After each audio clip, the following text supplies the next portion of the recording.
नमस्कार दोस्तों, स्वागत है आपका bright study hub YouTube channel पर।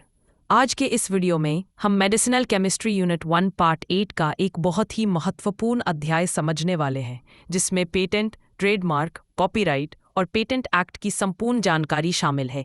यह टॉपिक फार्मास्यूटिकल, साइंस और लॉ से जुड़े छात्रों के लिए बहुत उपयोगी है।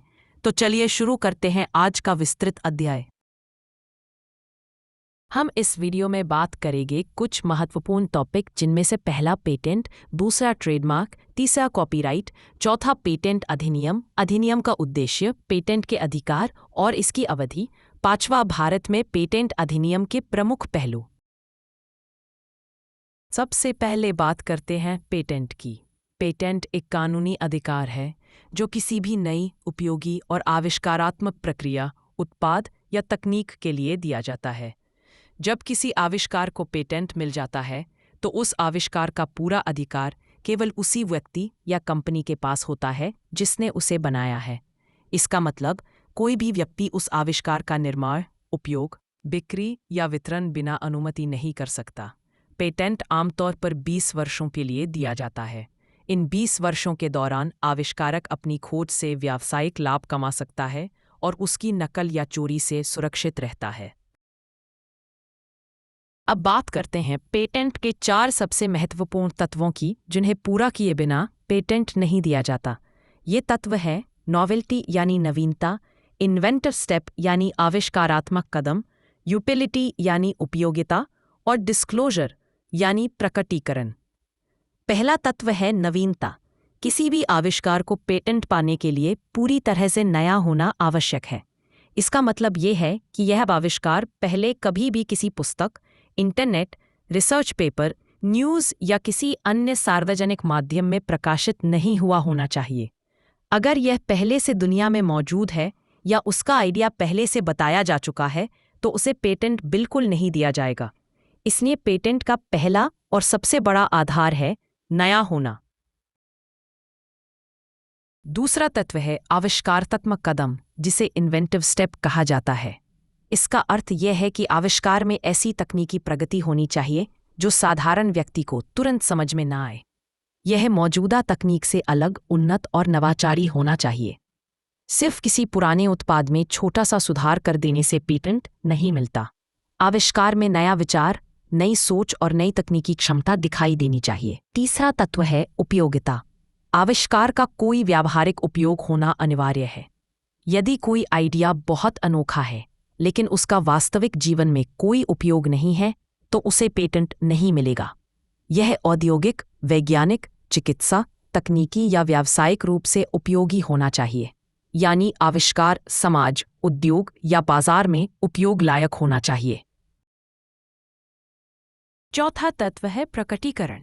जब पेटेंट के लिए आवेदन किया जाता है तो आविष्कार की पूरी तकनीकी जानकारी दस्तावेजों में दर्ज करनी होती है।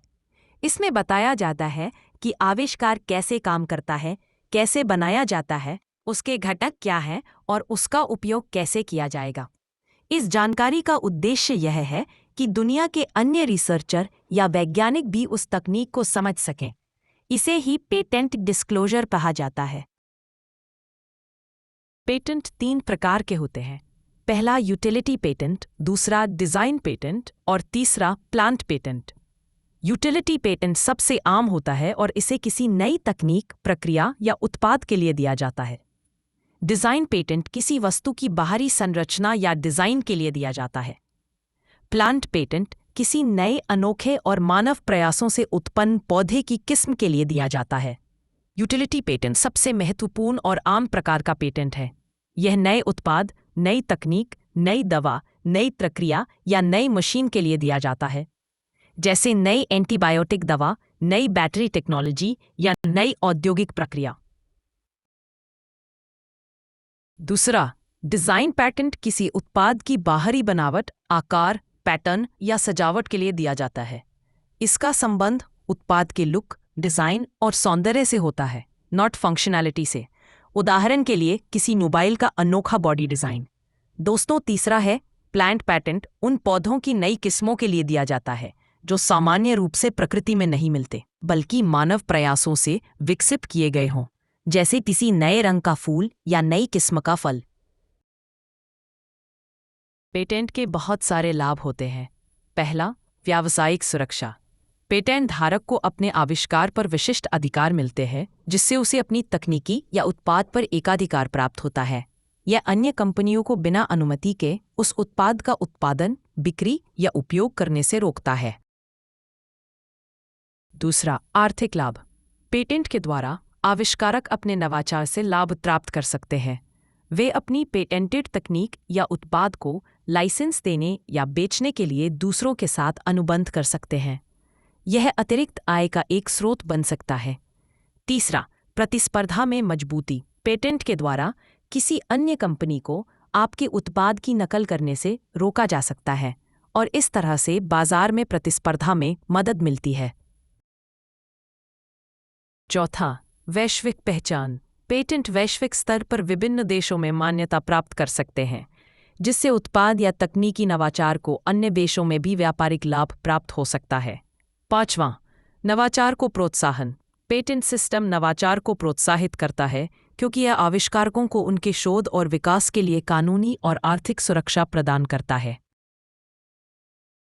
पेटेंट के बारे में कुछ महत्वपूर्ण बिंदु। पेटेंट की अवधि। सामान्यतः पेटेंट की अवधि 20 वर्ष होती है, लेकिन यह समय आविष्कार के प्रकार और देश के अनुसार बदल सकता है। इसके बाद पेटेंट समाप्त हो जाता है और उस पर किसी का भी अधिकार नहीं रहता। पेटेंट शुल्क। पेटेंट के लिए आवेदन करने और उसे बनाए रखने के लिए शुल्क लिया जाता है। यह शुल्क आवेदन की प्रक्रिया के दौरान और पेटेंट के जीवन काल के दौरान बार बार लिया जा सकता है। पेटेंट का उल्लंघन। यदि कोई अन्य व्यक्ति या कंपनी बिना अनुमति के पेटेंट धारक के आविष्कार का उपयोग करती है, तो पेटेंट धारक के पास कानूनी उपाय होते हैं, जैसे मुकदमा दायर करना या मुआवजा प्राप्त करना। पेटेंट और व्यापारिक रहस्य में अंतर। पेटेंट का उद्देश्य किसी आविष्कार को सार्वजनिक करना होता है, जबकि व्यापारिक रहस्य उस जानकारी को गोपनीय रखने का तरीका है। पेटेंट से आविष्कार सार्वजनिक हो जाता है, लेकिन व्यापारिक रहस्य को गोपनीय रखा जाता है। पेटेंट के उदाहरण।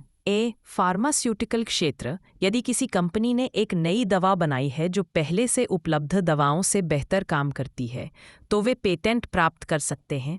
उदाहरण के लिए, किसी विशेष प्रकार की कैंसर की दवा जो बहुत प्रभावी हो। टेक्नोलॉजी क्षेत्र। स्मार्टफोन में इस्तेमाल होने वाली कोई नई तकनीक, जैसे एक नई बैटरी तकनीक या स्क्रीन तकनीक, पेटेंट प्राप्त कर सकती है। अब बात करते हैं ट्रेडमार्क की। ट्रेडमार्क किसी उत्पाद या सेवा की ब्रांड पहचान है। यह एक नाम, शब्द, लोगो, प्रतीक, डिजाइन या आवाज भी हो सकता है। ट्रेडमार्क किसी उत्पाद या सेवा की पहचान के रूप में कार्य करता है, जो उसे अन्य प्रतिस्पर्धियों से अलग करता है। यह एक नाम, प्रतीक, लोगो, शब्द या इनके संयोजन हो सकते हैं, जो उस उत्पाद या सेवा के निर्माता या विक्रेता के साथ जुड़ा होता है। ट्रेडमार्क ग्राहक को बताता है कि कोई सामान किस कंपनी द्वारा बनाया गया है, जैसे नाइकी का लोगो, एप्पल का लोगो या कोका कोला का नाम। ट्रेडमार्क कई प्रकार के होते हैं, जिसमें पहला वर्डमार्क। केवल शब्दों या अक्षरों का उपयोग ट्रेडमार्क के रूप में किया जाता है। उदाहरण, नाइक शब्द का उपयोग व्यापार के लिए किया जाता है। डिवाइस लोगो। ट्रेडमार्क के रूप में विशेष रूप से एक लोगो, चित्र या प्रतीक का उपयोग किया जाता है। उदाहरण, एप्पल का लोगो ट्रेडमार्क के रूप में है। Combination mark. इसमें शब्दों और प्रतीकों का संयोजन होता है। उदाहरण, कोका कोला का नाम और उसका प्रतीक दोनों मिलकर ट्रेडमार्क बनाते हैं। Service mark. यदि कोई ट्रेडमार्क किसी सेवा से जुड़ा होता है, तो उसे सर्विस मार्क कहा जाता है। यह उत्पाद के बजाय सेवाओं को पहचानता है। उदाहरण, फेडेक्स एक सर्विस मार्क है जो परिवहन और डिलीवरी सेवा से जुड़ा हुआ है। Sound mark. कुछ विशेष आवाजें भी ट्रेडमार्क हो सकती हैं, जो एक कंपनी की पहचान से जुड़ी होती हैं। उदाहरण, इंटेल की आवाज एक प्रसिद्ध साउंड ट्रेडमार्क है। ट्रेडमार्क के लाभ। ब्रांड पहचान और प्रतिष्ठा। ट्रेडमार्क उपभोक्ताओं को एक विशिष्ट उत्पाद या सेवा को पहचानने में मदद करता है। यह ब्रांड की प्रतिष्ठा और विश्वास निर्माण में सहायक होता है, जिससे ग्राहक उसे पहले से अधिक पसंद करते हैं। बी, कानूनी सुरक्षा। ट्रेडमार्क मालिक को अन्य कंपनियों को अपने चिन्ह का उपयोग करने से रोकने का कानूनी अधिकार प्राप्त होता है। यदि कोई अन्य कंपनी बिना अनुमति के उसका उपयोग करती है, तो ट्रेडमार्क मालिक मुकदमा दायर कर सकता है। सी, व्यावसायिक सुरक्षा। ट्रेडमार्क से संबंधित उत्पादों और सेवाओं की पहचान बनी रहती है, जिससे प्रतियोगिता में आपको व्यावसायिक सुरक्षा मिलती है। यह आपके ब्रांड को नकली या नकली उत्पादों से बचाने में मदद करता है। डी, मूल्यांकन और विकास। एक मजबूत ट्रेडमार्क व्यापार के मूल्य को बढ़ाता है और इसे एक परिसंपत्ति एसेट के रूप में माना जाता है। इसे बेचा, लाइसेंस किया या अन्य कंपनियों के साथ साझेदारी के रूप में उपयोग किया जा सकता है। ई, ग्राहकों के लिए सुरक्षा। एक ट्रेडमार्क यह सुनिश्चित करता है कि ग्राहक उन्हें वही उत्पाद या सेवा मिल रही है जिसका उन्होंने अनुरोध किया है, जिससे गुणवत्ता की निरंतरता बनी रहती है। अब हम बात करेंगे टॉपिक नंबर 3, कॉपीराइट। परिभाषा। कॉपीराइट किसी रचनात्मक कार्य की लेखन, चित्रण, संगीत, वीडियो या किसी अन्य प्रकार की अभिव्यक्ति के लिए उस रचनाकार को कानूनी अधिकार प्रदान करता है। यह अधिकार उसे अपने कार्य को नियंत्रित करने और दूसरों को उसकी अनुमति के बिना नकल करने, वितरित करने या सार्वजनिक रूप से प्रदर्शन करने से रोकता है। कॉपीराइट के अधिकार। ए, प्रतिकृति अधिकार, रिप्रोडक्शन राइट्स। रचनाकार को यह अधिकार होता है कि वह अपने कार्य की प्रतिलिपि बना सके या दूसरों को उसकी प्रतिलिपि बनाने की अनुमति दे सके। बी, वितरण अधिकार, डिस्ट्रीब्यूशन राइट्स। रचनाकार को यह अधिकार है कि वह अपने काम की प्रतियों को बेचने, वितरित करने या अन्यथा साझा करने के लिए दूसरों को अनुमति दे सके। सी, प्रदर्शन अधिकार, पब्लिक परफॉर्मेंस राइट्स। रचनाकार को यह अधिकार है कि वह अपने काम का सार्वजनिक प्रदर्शन करने की अनुमति दे सके, जैसे कि थिएटर में एक नाटक का प्रदर्शन या संगीत के किसी गीत का सार्वजनिक रूप से बजाना। डी, अलंकृत अधिकार, एडेप्टेशन राइट्स। रचनाकार को यह अधिकार होता है कि वह अपने काम को अन्य रूपों में परिवर्तित करने, जैसे कि किताब को फिल्म में बदलना, की अनुमति दे सके। ई, निषेध अधिकार, मोरल राइट्स। रचनाकार को यह अधिकार भी होता है कि वह अपनी रचना को असत्य या अनुचित तरीके से प्रस्तुत किए जाने से रोक सके या अपने काम की पहचान को बनाए रख सके। अब हम बात करेंगे कॉपीराइट की अवधि। कॉपीराइट का अधिकार सीमित अवधि के लिए होता है। ये अवधि रचनाकार की मृत्यु के बाद भी कुछ समय तक जारी रहती है। आमतौर पर कॉपीराइट की अवधि रचनाकार की मृत्यु के बाद 50 से 100 साल तक हो सकती है, जो देश और कानूनी व्यवस्था पर निर्भर करती है। उदाहरण के लिए, भारत में कॉपीराइट की अवधि रचनाकार की मृत्यु के बाद 60 वर्ष तक होती है। कॉपीराइट के लिए पात्र कार्य। कॉपीराइट उन रचनात्मक कार्यों पर लागू होता है जो विशिष्ट रूप से सृजित और लिखित या रिकॉर्ड किए गए होते हैं। इसमें निम्नलिखित कार्य शामिल हो सकते हैं। पहला, साहित्यिक कार्य, लिटरेरी वर्क्स, जैसे किताबें, आलेख, कविता, पटकथा, निबंध, ब्लॉग पोस्ट आदि। दूसरा, संगीत कार्य, म्यूजिकल वर्क्स, जैसे गीत, संगीतकारों द्वारा रचित धुनें। तीसरा, कलात्मक कार्य, आर्टिस्टिक वर्क्स, चित्र, स्केच, मूर्तियां, फोटोग्राफ, ग्राफिक डिजाइन आदि। चौथा, सिनेमाई और वीडियो कार्य, cinematographic and audio visual works, फिल्में, television show, web series, video, documentary आदि। पांचवा, सॉफ्टवेयर और computer program, software and computer programs, computer programs, software code, apps आदि। छठवां, नाटक और नृत्य कार्य, ड्रामेटिक एंड डांस वर्क्स, नाटक, नृत्य प्रदर्शन, नृत्य शैलियां आदि। कॉपीराइट और फेयर यूज का सिद्धांत। कुछ स्थितियों में बिना अनुमति के कॉपीराइटेड सामग्री का उपयोग किया जा सकता है, यदि वह फेयर यूज के तहत आता है। फेयर यूज का सिद्धांत खासकर शैक्षिक शोध, समीक्षा, समाचार रिपोर्टिंग और आलोचनात्मक टिप्पणी के लिए लागू हो सकता है, बशर्ते ये कॉपीराइट के उद्देश्य का उल्लंघन न करता हो। हालांकि यह निर्धारित करना कि कोई कार्य फेयर यूज के अंतर्गत आता है या नहीं, प्रत्येक मामले पर निर्भर करता है और इसके लिए न्यायालय द्वारा निर्णय लिया जाता है। कॉपीराइट के लाभ। ए, रचनाकार सुरक्षा। रचनाकार को अपने काम पर नियंत्रण मिलता है और वह यह सुनिश्चित कर सकता है कि कोई भी व्यक्ति बिना उसकी अनुमति के उसका काम न ले। बी, आर्थिक लाभ। कॉपीराइट रचनाकार को आर्थिक लाभ भी देता है। वह अपने काम का लाइसेंस दे सकता है या बेच सकता है, जिससे उसे पैसे मिल सकते हैं। सी, नैतिक अधिकार। कॉपीराइट रचनाकार को अपने काम की पहचान बनाए रखने का अधिकार देता है, यानी वह यह सुनिश्चित कर सकता है कि उसका काम सही तरीके से प्रस्तुत हो। कॉपीराइट के प्रसिद्ध उदाहरण ए, शेक्सपियर की काव्य रचनाएं। शेक्सपियर के नाटक और कविताएं अब सार्वजनिक डोमेन में हैं क्योंकि उनका कॉपीराइट समाप्त हो चुका है। बी, संगीत और फिल्में। थ्रिलर, माइकल जैक्सन का गीत, हैरी पॉटर किताबें और स्टार वॉर्स फिल्में प्रसिद्ध कॉपीराइटेड कामों में आते हैं। पेटेंट अधिनियम एक कानूनी ढांचा है जो किसी नए और उपयोगी आविष्कार को विशेष अधिकार प्रदान करता है, जिससे उसके आविष्कारक को उसका उपयोग, निर्माण और वितरण नियंत्रित करने का अधिकार मिलता है। पेटेंट का उद्देश्य आविष्कारकों को उनकी तकनीकी या वैज्ञानिक नवाचारों के लिए कानूनी सुरक्षा प्रदान करना है, ताकि वे अपनी मेहनत और नवाचार से होने वाले आर्थिक लाभ का आनंद ले सकें। भारत में पेटेंट का नियम और प्रक्रिया पेटेंट अधिनियम 1970 पेटेंट एक्ट 1970 के तहत नियंत्रित होती है, जिसे बाद में संशोधित भी किया गया है। इस अधिनियम का उद्देश्य देश में नवाचार को बढ़ावा देना, शोध और विकास को प्रेरित करना और विदेशी कंपनियों से प्रतिस्पर्धा में भारतीय कंपनियों की सुरक्षा करना है। पेटेंट अधिनियम का उद्देश्य ए, नवाचार को प्रोत्साहन देना। पेटेंट अधिनियम का मुख्य उद्देश्य नवाचार, अनुसंधान और विकास को बढ़ावा देना है। यह पेटेंट अधिकारों के माध्यम से आविष्कारकों को प्रोत्साहन प्रदान करता है। बी, आविष्कारकों की सुरक्षा। पेटेंट रचनाकारों और वैज्ञानिकों को उनके आविष्कारों और विचारों के लिए कानूनी सुरक्षा प्रदान करता है, जिससे वे अपने कार्यों का व्यावसायिक रूप से लाभ उठा सकते हैं। सी, विदेशी और घरेलू निवेश को आकर्षित करना। पेटेंट का अधिकार विदेशी निवेशकों और घरेलू उद्योगों को आकर्षित करता है, क्योंकि पेटेंट के माध्यम से नए उत्पादों और तकनीकी नवाचारों पर सुरक्षा मिलती है।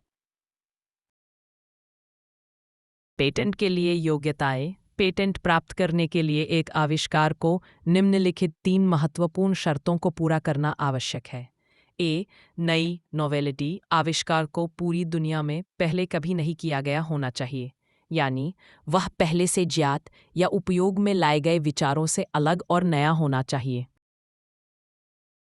बी, उपयोगिता। यूटिलिटी। आविष्कार को किसी न किसी उपयोग में लाया जा सकता होना चाहिए, जिससे वह व्यावसायिक रूप से लाभकारी हो।